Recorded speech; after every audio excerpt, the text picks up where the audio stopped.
Keseriusan pemerintah dalam pembangunan infrastruktur bisa dilihat dari alokasi dana yang cukup besar dalam 2 tahun terakhir. Tahun depan, pemerintah bahkan menambah alokasi anggaran untuk sektor ini sebesar 70,2 triliun rupiah dari anggaran tahun ini. Inilah sasaran pembangunan infrastruktur pada 2017. Pada 2015, alokasi anggaran infrastruktur tercatat sebesar 290,3 triliun rupiah, naik 63% dibanding tahun sebelumnya. Pada 2016, belanja infrastruktur tercatat sebesar 15,2% dari belanja negara. Jumlahnya sekitar 317,1 triliun rupiah. Dalam rancangan anggaran pendapatan dan belanja negara atau RAPBN 2017, angkanya tercatat sebesar 346,5 triliun rupiah. Namun realisasi dalam APBN 2017 justru membengkak 11,8% menjadi 387,3 triliun rupiah. Sebagian anggaran negara untuk pembangunan infrastruktur ini tersebar dalam belanja kementerian dan lembaga. Beberapa yang terbesar adalah Kementerian Pekerjaan Umum dan Perumahan Rakyat atau PUPR, Kementerian Perhubungan, Pertanian, dan ESDM. Kita lihat total alokasi anggaran yang diterima kementerian-kementerian ini. Kementerian PUPR mendapatkan alokasi anggaran terbesar kedua setelah Kementerian Pertahanan, yaitu sebesar 101,5 triliun rupiah. 97,3% diantaranya atau sebesar 98,8 triliun rupiah merupakan anggaran infrastruktur. Kementerian Perhubungan mendapat anggaran 46 triliun rupiah, 91,5%-nya atau sebesar 42,1 triliun rupiah merupakan anggaran infrastruktur. 22,1 triliun rupiah untuk Kementerian Pertanian, sebesar 12,1% atau 2,7 triliun rupiah adalah anggaran infrastruktur. Dan yang terkecil adalah Kementerian ESDM, sebesar 7 triliun rupiah. Sebesar 22,9% atau sebesar 1,6 triliun rupiah merupakan anggaran infrastruktur.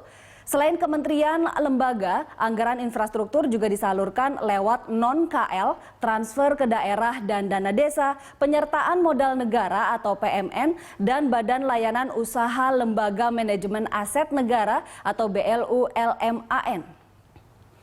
Sementara untuk infrastruktur sosial, anggaran diberikan melalui Kementerian Pendidikan dan Kebudayaan senilai 4,2 triliun rupiah.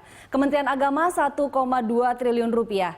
Berikutnya melalui Kementerian Agraria dan Tata Ruang sebesar 100 miliar rupiah. Terakhir melalui Kementerian Perindustrian 600 miliar rupiah. Pemerintah juga mengupayakan adanya dukungan dana infrastruktur dari anggaran daerah mulai tahun depan. Ini sesuai dengan amanat Undang-Undang APBN 2017. Pemerintah daerah atau Pemda harus mengalokasikan anggaran pendapatan dan belanja daerah atau APBD sebesar 25% untuk pembangunan infrastruktur di daerahnya. Anggaran ini bisa diambil dari dana desa yang diterima daerah tersebut. Ini dilakukan agar inline dengan program pemerintah pusat, sehingga APBD tidak cuma untuk belanja pegawai daerah. Dana infrastruktur yang dialirkan melalui transfer ke daerah dan dana desa mencapai 183,7 triliun rupiah. Anggaran ini terdiri atas dana alokasi khusus atau DAK 32,3 triliun rupiah, perkiraan dana desa untuk infrastruktur 24 triliun rupiah, serta perkiraan dana transfer untuk infrastruktur 124 triliun rupiah. Kementerian Keuangan menyebutkan ada 6 sasaran utama infrastruktur yang akan dibangun dari anggaran tahun depan. Pertama, pembangunan jalan sepanjang 815 km. Kedua, pembangunan jembatan sepanjang 9.399 meter. Dan pembangunan 13 bandar udara, baik baru maupun lanjutan.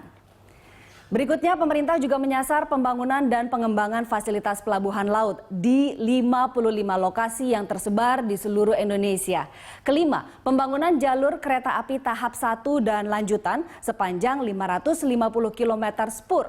Dan terakhir, pembangunan terminal penumpang lanjutan di 3 lokasi.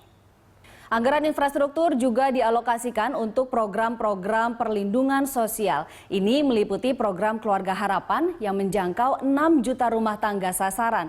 Kedua, penyaluran subsidi pangan beras untuk masyarakat sejahtera sebanyak 14,3 juta penerima manfaat. Dan terakhir, untuk voucher bantuan pangan di 44 kota besar dengan target 1,2 rumah tangga sasaran atau RTS penerima manfaat.